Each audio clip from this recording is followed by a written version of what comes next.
Ayo, what's up? Welcome back dito sa ating channel dito sa Malts TV. Alright, so tayo nagbabalik-balik mga kababayan para sa isa na namang reaction, video at komentaryo, no? At eto nga, gagawa natin ng reaction ng video mula sa channel ni Philippines Trending News. Sa mga hindi pa po nakasubscribe sa channel ni Philippines Trending News, nandiyan sa baba ang full video link. Click nyo lang po at subscribe. Supportahan natin ang kanyang mga video uploads. At sabi nga po niya dito, no? President Marcos, Amerika, tinalo ang China, pinalaya sa Pinas, West Philippine Sea. Kumpirmado na bawi na. Aalamin natin to at pag-uusapan mga kababayan. Siyempre, bago ang lahat, shoutouts tayo sa mga bago natin subscribers dyan. At kung ikaw ay bago pa lang dito sa ating channel, please don't forget to subscribe, like, share, comment dyan sa comment section. At i-click na rin po ang notification bell para ma-update kayo sa mga latest video uploads sa atin. Alright, so wag na natin patagalin, umpisahan na natin to. Let's go! Samantala, mas kakaunting bilang naman ng mga barko ng China ang namataan ngayong araw sa West Philippine Sea.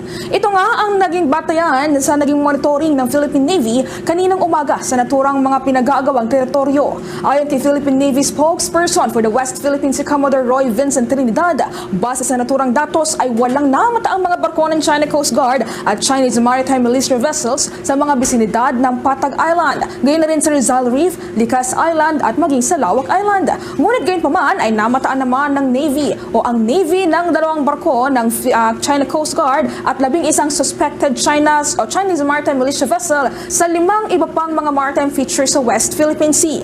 Habang may isa ring barko ng China Coast Guard at 4 na Chinese Maritime Militia vessels ang na-monitor malapit sa Pag-asa Island. Isa rin po ang na-monitor doon sa bahagi ng bisinidad ng Ayungin Shoal.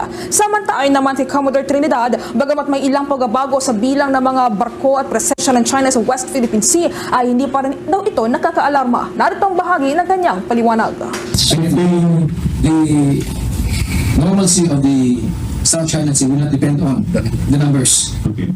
It's not alarming if the numbers will be high. Again, I'd like to quote the AFP PAO, what is alarming are the actions, not the number of ships or vessels. Samantala, sa mga karagdagan nating balita, iniulat ng Philippine Navy na mayroong namataan na presensya ng barko ng China sa kasagsagan ng isinagawang Joint Maritime Cooperative Activity ng Pilipinas at Estados Unidos dyan pa rin sa parte ng West Philippine Sea.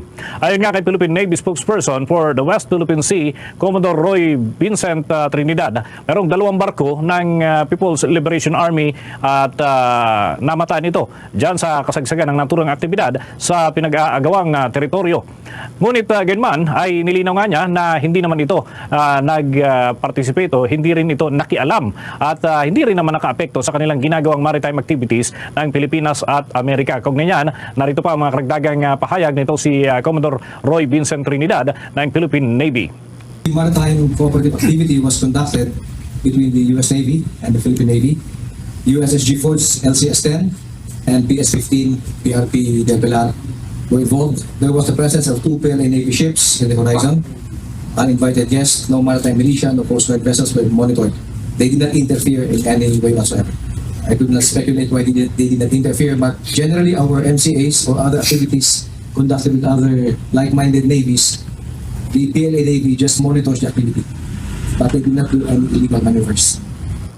Bahagyan ng pahayag ni Commodore Roy Vincent Trinidad ng Philippine Navy. Siya ang tagapagsalita ng naturang tanggapan para sa West Philippine Sea issues. Kumala sa nakalipas ng mga ikinasang Joint Maritime Cooperative Activities ng Pilipinas at Estados Unidos ay iniulat nga ng Armed Forces of the Philippines, may mga namamataan silang presensya ng Chinese vessels, hindi lamang sa karagatan kundi maging sa impapawid ay personal pa ang nasaksihan. Ang mapabilang tayo doon sa mga naimbitahan maging observer sa kauna-unahang pagsasagawa ng naturang aktibidad noong Nobyembre ng nakalipas na taon.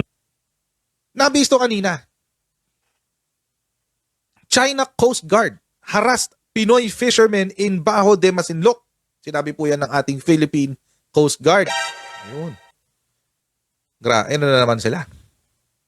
Meron na naman sila pag-atake sa ating... Hindi masaklap dyan mga kodyero eh.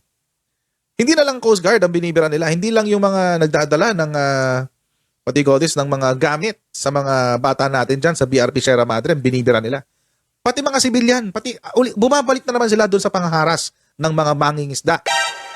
Ito nangyari.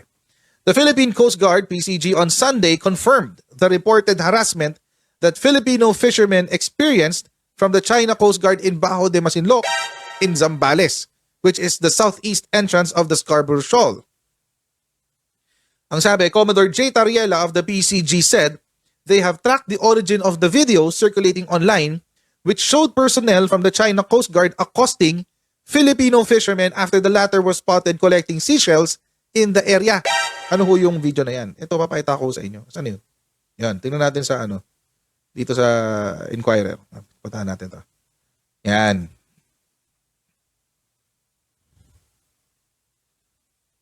Ayun, nasa loob. Ano pinaba sila.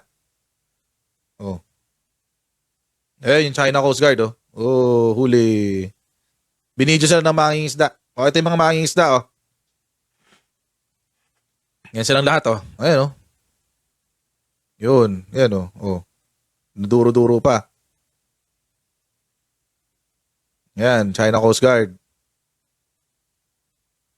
Oh, yun. Huli. So, napatunayan na raw na totoo yan. Ano nasabi? The PCG have successfully identified the origin of the videos and have taken steps to gather sworn statements from the individuals involved. Yan po sinabi ni Tariela. So, totoo nga may ganap. At ang ganap ay, as usual, ang mga komunista ng China, binibiktima na naman ang mga mangingisda natin. Mr. Jack Tabat from Zambales has admitted that the video came from their boat, FB Legendary Joe. According to his statement on January 12, 2024, Filipino fishermen who were collecting seashells near the south entrance of Bajo de Masinloc experienced harassment from the China Coast Guard. The fishermen were instructed to return the seashells they had gathered to the sea and were subsequently driven away. Ito yung sinasabi natin, mga kutsero, na merong what do you call this? Epekto yung panghaharas ng China sa ating mga sa ating mga mangingisda. Hindi lang yan doon sa teritoryo. We're not just talking about territory. We're also talking about resources. May pinag-uusapan din tayong mga resources dito. At ang problema, mga kutsero, sa usapin ng resources, hindi yung gobyerno apektado dyan. Ang apektado po dyan, yung mga hampas lupa at slap soil na katulad natin. Tulad nito, yung mga mangingisda na naghahango ng mga seashells diyan sa lugar na yan. Ano na ngayon na ibebenta nila? Wala na. Bakit? Ito kasing mga pamura ka na lang talaga eh. Ito kasing mga hayop na Chinese Coast Guard na to, na hindi naman sila dapat nandyan, tumatambay at nagbabantay. Sinong hahango niyan? Yung mga mangingisda ng China? Tignan nyo yung kalokohan. Talaga. Tapos, sigurado ako, merong mga pro-China advocates dyan. May mga pro-China vlogger, may mga pro-China people na magsasabi, kasalanan niya ni PBBM. Bakit? Kasi ayaw niya maipag-friendship sa China eh. Totoo yun. Nung si Digong ba ang presidente, walang problema sa mga mangingisda natin at sa China? Meron din. Di ba ganun din naman? Nakailang diplomatic protest ang Pilipinas sa panahon ni Digong. If I'm not mistaken, umabot pa kaya ng 800, almost 1,000 plus yun eh. Yung diplomatic protest na inihain ng Pilipinas laban sa China sa buong termino ni Digong. Hindi lang gano'n nababalita. Partida, friendly na si Digong sa sa China. Merong moniker sa kanya, di ba? Isang moniker sa kanya, Mao Digs. Dahil masyado siyang tight sa China. Partida. Friendly na yun si Digong sa China. Nagkakaproblema pa rin tayo dyan sa West Philippine Sea. Partida, mga kutsero. Kakagaling lang natin sa isang usapan with China, bilateral communication with China nitong January 8 yata, if I'm not mistaken. Nang pag-uusapan daw yung mangyayari dyan sa West Philippine Sea. Pero hanggang ngayon, wala pa rin nangyayari. Bakit? Kasi nga, itong si China is an actor in bad faith. Ibig sabihin sa Tagalog, hindi mapagkakatiwalaan. Di ko lang, ba't ikaw tataka ko, ba't may mga kumakagat pa dyan sa pro-China na yan eh. Yung mga Chinese... Weirdoan talaga ako. Based on Tabat's testimony, 5 Chinese Coast Guard personnel on board a rubber boat approached them. 4 of them disembarked the rubber boat and went after the fishermen. So pinasok sila sa mga bangka. He also documented 1 Chinese Coast Guard personnel grabbing the fishing boat and preventing it from departing unless the fishermen threw back their gathered seashells into the sea. Currently, the PCG is awaiting the arrival of the fishing vessel this evening, which was subjected to the China Coast Guard harassment. We intend to gather testimonies from the fishermen as well. Alam na natin itong kwento na to, na si Beijing, si China, inaangkin ng kabuuan ng South China Sea and has ignored an international tribunal ruling. Alam naman natin yan, di ba? Yung, what do you call this? Ang desisyon ng Permanent Court of Arbitration, di ba? Hindi sila sumusunod dyan. That is, assertions have no legal basis. It deploys boats to patrol the busy waterway and has built artificial islands that has militarized to reinforce its claim. So may ganitong drama, mga kutsero, na nagaganap ngayon dyan sa West Philippine Sea. At meron nung isang analyst, no, na nagsabi na ang dahilan kung bakit nagkakaganito ang China, naaaning na kasi ito. Nai-insecure na kasi sila sa Pilipinas. Dahil hindi sila makaporma. Dahil sa lahat ng gawin nila, nagmumukha silang masama. Alright, so yung mga kababayan, no? Kayo, anong masasabi ninyo, no?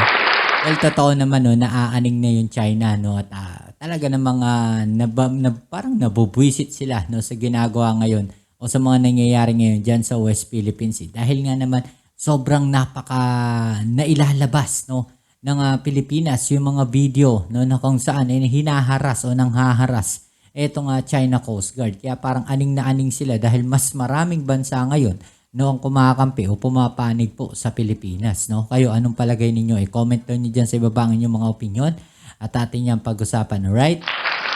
So yan, muli maraming salamat sa lahat ng mga patuloy na nakasuporta dito sa ating channel. At kung bago ka pa lang, please don't forget to subscribe, like, share, at comment dyan sa comment section. Kita-kits tayo sa ating next video. Ito muli ang inyong Kuya Mobs sa Mobs TV. Peace and out.